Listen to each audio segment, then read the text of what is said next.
What's going on, everyone? Welcome back to the channel. Today is going to be a short episode. I've had a lot of questions come up about how I mounted my winch control box onto the winch on this bumper that I have for the Gladiator here. So today I'm actually going to be rewiring it. Right now it's a little bit tight on the grill. I'm not a fan of just like how much pressure there is on that main power cord. So we're going to be moving the control box of the winch into somewhere in the hood of the Jeep today. We're going to figure it out as we go. Hope you enjoy, hope you get something from this. Let's go move this control box. There's the control box there. That whole entire top part's going to be going under the hood. This is the issue I'm concerned about. You can see just how much tension there is being pushed up on the power cord there. I'm not a fan of that. Alrighty, y'all. First things first, disconnect the battery here. Now we're working on getting the actual control box off. Alright, so we now have that separate. You have to undo the 6 nuts that are holding those copper leads in place. So it'll look like that, but with a cover, which will be much more room to work with, much less airflow restricted. Overall, it's going to be a lot better. Now my grill here will actually be able to be pulled off without interfering with the top of the winch. You take these prongs here, and those will extend the height so that you can put a different casing on. So that's what we're working on doing now. Guys, another update for you. So we got the new plate on with the extended wires in. Those wires will go way back. I actually got that kit off of Amazon. It's technically for worn, but same cordage that would run to this winch. So that's what we're looking like now. Control box has base plate mounted on it, so that's going to have a home under the hood somewhere. We're getting there. Progress is good. We got some real progress now. We've got these 4 decorative screws ready to go in. This is locked down. The wires have been run behind the motor mount here, but then in front of the tire, the inner fender liner, so that way it will protect. I still need to pull everything tight, obviously, but I'm going to put the grill back on first to make sure that I have enough room for these cords right here, because I might need to push them down a little further. But overall, it's going to clear a ton of room right here where the grill would normally be. It's going to make maintenance easier. And yeah, this will connect up. The control box will mount probably somewhere in here or around here. I'm not positive yet where I'm going to put it. So I'll just strip that and use the little connector that's provided to make sure that that's on. So it'll be that one.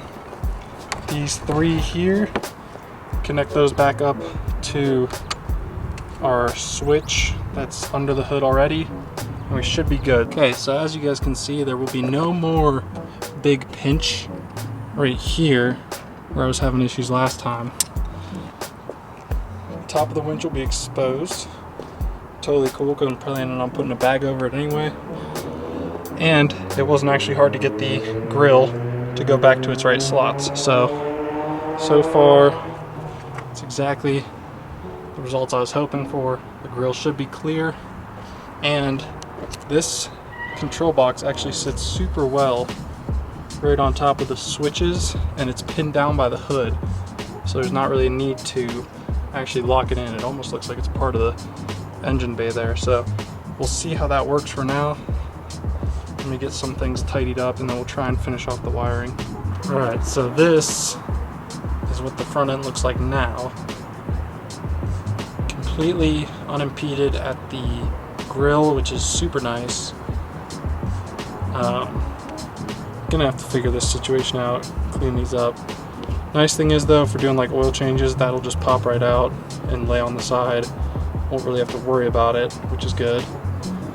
But it doesn't look horrible, just like kind of a mess of wires right now, so either cut them down and shorten them to the perfect length or figure that situation out. But yeah, that's what we got right now. So not gonna finish the wiring. I'm gonna do that tomorrow. I gotta go get a solder kit so that I can attach that to the extension. Other than that though, looking pretty solid. I'm happy, definitely happy so far. All right, everyone, it is day 2. I had to run to Walmart, got a little crimping kit instead of a soldering iron because they were out of stock. Either one works. I just like soldering stuff. So yeah, got that down. All I have to do now is connect the control wire and then reattach the power wire to the switch, and we should be completely functioning. So we'll test it out, of course. Stay tuned. Should be a quick wrap up to today's video. Fingers crossed. All right guys, so I went ahead, stripped the two wires, crimped them down together using the little connector provided, and then melted down the shrink wrap. So that's the little control wire that goes to the back of the winch here. And yeah, that should be all solid now. Last thing to do, reattach the power to the actual control here. And we should be good to go and have a working winch again. Alrighty guys, we got everything reconnected. Last thing to do, let's test it out, make sure it works. So we've got the switch rewired.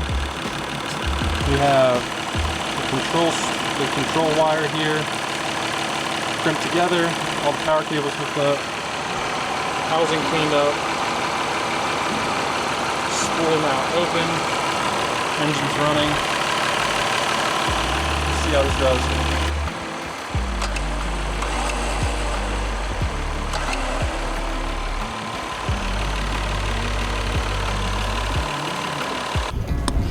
Alrighty guys, so this is what we ended up with. Got the winch there. The control plate is no longer there, so we have complete view of the grill. Looks a lot better. A lot more clearance, easier to actually get the grill off and on now. The plate covered here. We've got the fancy screws to make it look like it's still complete, which aren't doing anything.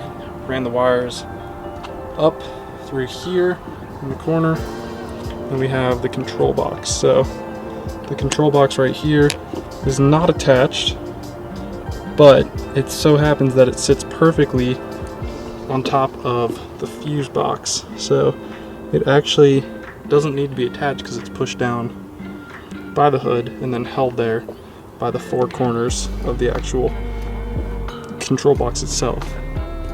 Switch is up there, sits right there. These, I will try and get them covered so that there's less chance of zappage or shorting. But yeah, all in all, we're not in any insanely dangerous spots. It doesn't look too terribly dirty. I'm sure that, you know, the techs that are going to be working on it for oil changes and stuff are going to think it's crazy, but it works for me, and that is what matters right now. So that's the final look. Let me put the hood down and give you one last glance at the front end. Overall, super happy with how that went.